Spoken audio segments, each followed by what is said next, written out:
Story Wirreenun the rainmaker. The country was stricken with a drought. The rivers were all dry except the deepest holes in them.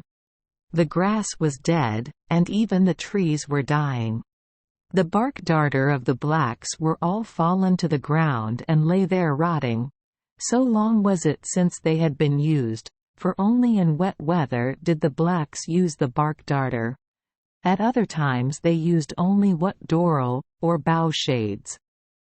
The young men of the Noongahburrah murmured among themselves, at first secretly, at last openly, saying, "Did not our fathers always say that the Wirreenun could make, as we wanted it, the rain to fall? Yet look at our country, the grass blown away, no doomber seed to grind, the kangaroo are dying, and the emu, the duck, and the swan have flown to far countries. We shall have no food soon. Then shall we die, and the Noongahburrah be no more seen on the Narran. Then why, if he is able, does not Wirreenun Anaki rain?" Soon these murmurs reached the ears of the old Wirreenun. He said nothing, but the young fellows noticed that for 2 or 3 days in succession he went to the waterhole in the creek and placed in it a will-goo, a long stick, ornamented at the top with white cockatoo feathers, and beside the stick he placed 2 big gubburra, that is, 2 big, clear pebbles which at other times he always secreted about him, in the folds of his wewa, or in the band or net on his head. Especially was he careful to hide these stones from the women. At the end of the 3rd day Wirreenun said to the young men, "Go you, take your boughs and cut bark sufficient to make darter for all the tribe." The young men did as they were bade. When they had the bark cut and brought in, Wirreenun said, "Go you now and raise with Antbed a high place, and put thereon logs and wood for a fire. Build the Antbed about a foot from the ground. Then put you a floor of Antbed a foot high wherever you are going to build a darter." And they did what he told them. When the darter were finished, having high floors of Antbed and water-tight roofs of bark, Wirreenun commanded the whole camp to come with him to the waterhole. Men, women, and children, all were to come. They all followed him down to the creek, to the waterhole where he had placed the will-goo and gubburra.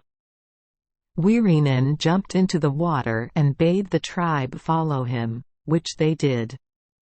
There in the water they all splashed and played about. After a little time Wirreenun went up first behind one black fellow and then behind another, until at length he had been round them all, and taken from the back of each one's head lumps of charcoal. When he went up to each he appeared to suck the back or top of their heads, and to draw out lumps of charcoal, which, as he sucked them out, he spat into the water. When he had gone the round of all, he went out of the water. But just as he got out a young man caught him up in his arms and threw him back into the water. This happened several times, until Wirreenun was shivering. That was the signal for all to leave the creek. Wirreenun sent all the young people into a big bowshed, and bade them all go to sleep.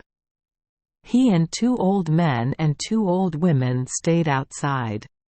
They loaded themselves with all their belongings piled up on their backs, daoral stones and all, as if ready for a flitting. These old people walked impatiently around the bowshed as if waiting a signal to start somewhere.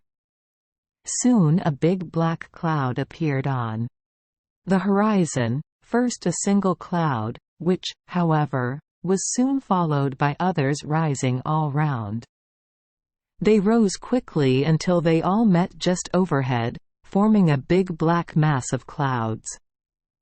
As soon as this big, heavy, rain-laden-looking cloud was stationary overhead, the old people went into the bowshed and bade the young people wake up and come out and look at the sky.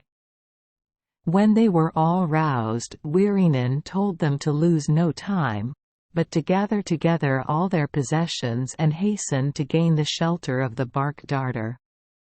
Scarcely were they all in the darters and their spears well hidden when there sounded a terrific clap of thunder, which was quickly followed by a regular cannonade, lightning flashes shooting across the sky, followed by instantaneous claps of deafening thunder. A sudden flash of lightning, which lit a pathway, from heaven to earth, was followed by such a terrific clash that the blacks thought their very camps were struck. But it was a tree a little distance off. The blacks huddled together in their darters, frightened to move, the children crying with fear, and the dogs crouching towards their owners. "We shall be killed," shrieked the women. The men said nothing but looked as frightened. Only Wirreenun was fearless. "I will go out," he said, "and stop the storm from hurting us. The lightning shall come no nearer." So out in front of the darters strode Wirreenun, and naked he stood there facing the storm, singing aloud, as the thunder roared and the lightning flashed, the chant which was to keep it away from the camp: Guri more, mure, duri more, mure, mure, and see. Soon came a lull in the cannonade. A slight breeze stirred the trees for a few moments, then an oppressive silence, and then the rain in real earnest began, and settled down to a steady downpour, which lasted for some days. When the old people had been patrolling the bowshed as the clouds rose overhead, Wirreenun had gone to the waterhole and taken out the will-goo and the stones, for he saw by the cloud that their work was done. When the rain was over and the country all green again, the blacks had a great corroboree and sang of the skill of Wirreenun, rainmaker to the Noongaburrah. Wirreenun sat calm and heedless of their praise, as he had been of their murmurs. But he determined to show them that his powers were great, so he summoned the rainmaker of a neighboring tribe, and after some consultation with him, he ordered the tribes to go to the Wirreenun, which was then a dry plain, with the solemn, gaunt trees all round it, which had once been black fellows. When they were all camped round the edges of this plain, Wirreenun and his fellow rainmaker made a great rain to fall just over the plain and fill it with water. When the plain was changed into a lake, Wirreenun said to the young men of his tribe, "Now take your nets and fish." "What good?" said they. "The lake is filled from the rain, not the flood water of rivers, filled but yesterday. How then shall there be fish?" "Go," said Wirreenun. "Go as I bid you. Fish. If your nets catch nothing, then shall Wirreenun speak no more to the men of his tribe. He will seek only honey and yams with the women. More to please the man who had changed their country from a desert to a hunter's paradise, they did as he bade them, took their nets and went into the lake.